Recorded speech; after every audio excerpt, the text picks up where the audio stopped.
जय निताय। सकल साधु गुरु वैष्णव का चरणों में मैं धन्यवाद प्रणाम करती हूँ और कृपा आशीर्वाद भी प्रार्थना करती हूँ। आज मैं श्रीमद् भागवतम महापुराण पाठ करने वाली हूँ।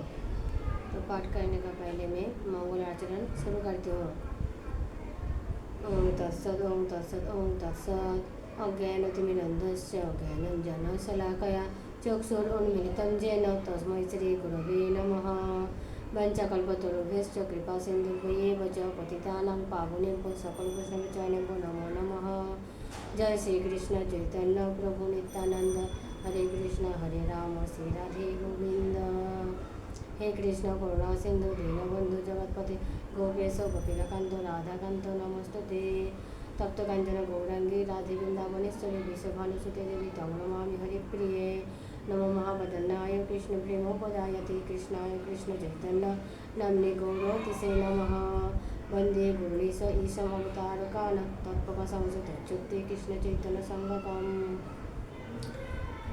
जय श्री कृष्ण चैतन्य प्रभु नित्यानंद। हरे राम श्री राधे गोविंद। हरे कृष्ण कृष्ण कृष्ण हरे हरे राम राम राम हरे हरे। ओम नारायणं नमस्कृतं नरं चैव नरोत्तमं देवीं सरस्वतीं चैव व्यासं ततो जयमुदीरयेत्। ओम नमो भगवते वासुदेवाय ओम नमो भगवते वासुदेवाय ओम नमो भगवते वासुदेवाय। निताय गौर प्रेमानंद हरि हरि हरि बोल। तो आज मैं पहला अध्याय का 15 नंबर श्लोक तक श्रीमद् भागवत महापुराण का पाठ किया था। आज मैं 16 नंबर श्लोक से पाठ करने वाली हूँ।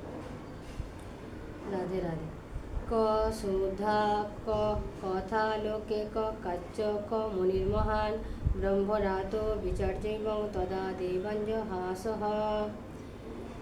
ये जो संसार है, संसार में कांच और महामूल्य मुनि है। जैसा जो महामूल्य मुनि है वो है अमृत कथा का भागवत कथा। मतलब ये संसार में कांच और महामूल्य मुनि যেমন তেমনই কথায় অমৃত আর কথায় ভাগবত কথা। এইসব চিন্তা করে সুখদেব গোস্বামী দেবতাদের কথা হেসে উড়িয়ে দিলেন। দেবতাদের ভক্তিহীন কথা শ্রবণে অনধিকারী বুঝতে পেরে সুখদেব তাদের কথামৃত দেননি। এই কারণে শ্রীমদ্ ভাগবত কথা দেবতাদেরও দুর্লভ বলা হয়। অভক্তাংস্তাংশ্চ বিজ্ঞায়ন দদোষ কথামৃत श्रीमद् भागवती वार्ता सुरान ओपी दुर्लभा। 17 नंबर श्लोक है। इसका जो अर्थ है, इसमें क्या बोला, देवताদের ভক্তিহীন কথা শ্রবণে অনধিকারী।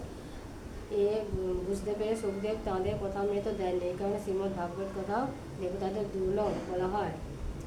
मतलब ये जो संसार में कांच भी है और महामूल्यवान मुनि भी है। मतलब कांच किसको बोला है? कांच बोला है अमृत को।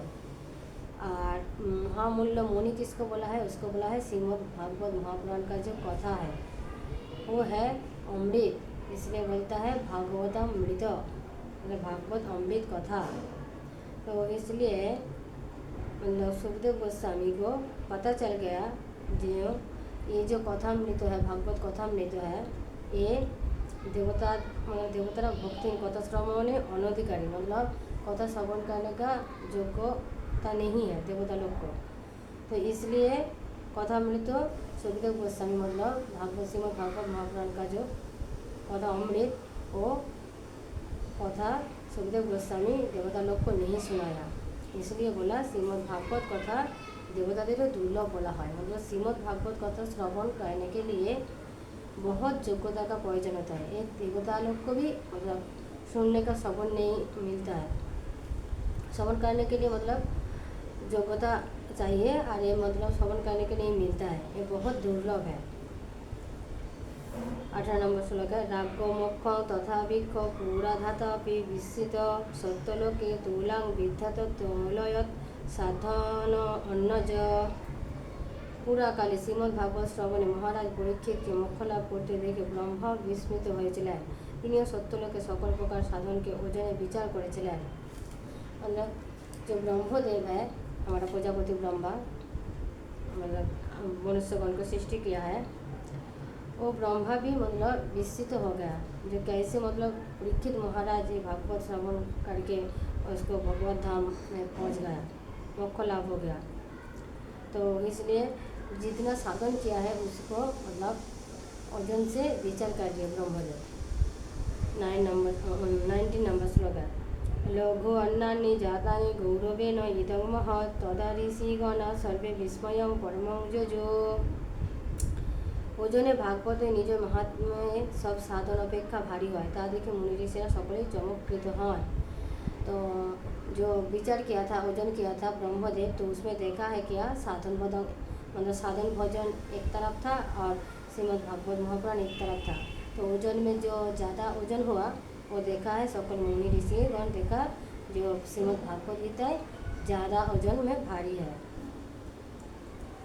20 नंबर श्लोक। मे नीरे भगवद्रूपं शास्त्रं भागवतं कलो पाठन्नश्रवणात् सद्यो বৈকুণ্ঠ ফলদায়কম। তারা সিদ্ধান্ত করলেন যে কলিযুগে এই ভগবত স্বরূপ ভাগবত শাস্ত্রের পাঠ এবং শ্রবণে तात्कालिक मोक्ष प्राप्ति संभव। देखो कितना आसानी से भगवान हम लोग को कृपा करने के लिए श्रीमद् भागवत महापुराण दिया है। ये सिर्फ पाठ करने से एवं श्रवण करने से हमको मोक्ष मिलता है। फिर भी ये कलियुग का जो जीव है इसको पाठ मतलब श्रवण करने के लिए पाठ करने के लिए आग्रही नहीं है, इसमें इंटरेस्ट नहीं है। लेकिन कोई फिल्म देखो, अरे मोबाइल पे ये देखो वो देखो, उसमें इंटरेस्ट है। इसलिए बोलती हूँ मैं, ये कलियुग में जो सब भक्तगण मतलब जन्म मृत्यु जरावेदी चक्र से मुक्त होके श्रीमद् भाग मतलब भगवान का जो भगवत धाम है उसमें पहुंचने के लिए प्रयास कर रही हो, तो ये श्रीमद् भागवत गीता, श्रीमद् भागवत महापुराण, चैतन्य चरितामृत, तो ये सब ग्रंथ पाठ कीजिए, श्रवण कीजिए और हृदयंगम करिए मतलब करिए। और ये जो भगवान जो बोला है उस हिसाब से मतलब कर्तव्य भी कीजिए। सिर्फ पाठ करेगा, श्रवण करेगा और मतलब पालन भी नहीं करेगा, ये नहीं होएगा, ऐसे नहीं चलेगा, मतलब पालन भी करना चाहिए। राधे राधे। तो अभी मैं 5 श्लोक में पाठ किया है, तो इधर ही श्रीमद् भागवत महापुराण का मैं विश्राम करती हूँ।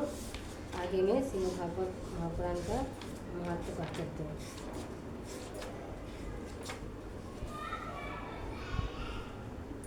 नित्यं मम कथा यत्र तत्र तिष्ठन्ति वैष्णवा कौलिवच्चा नरास्ते वै जिह अर्चयन्ति सदा मम। नित्य যেখানে আমার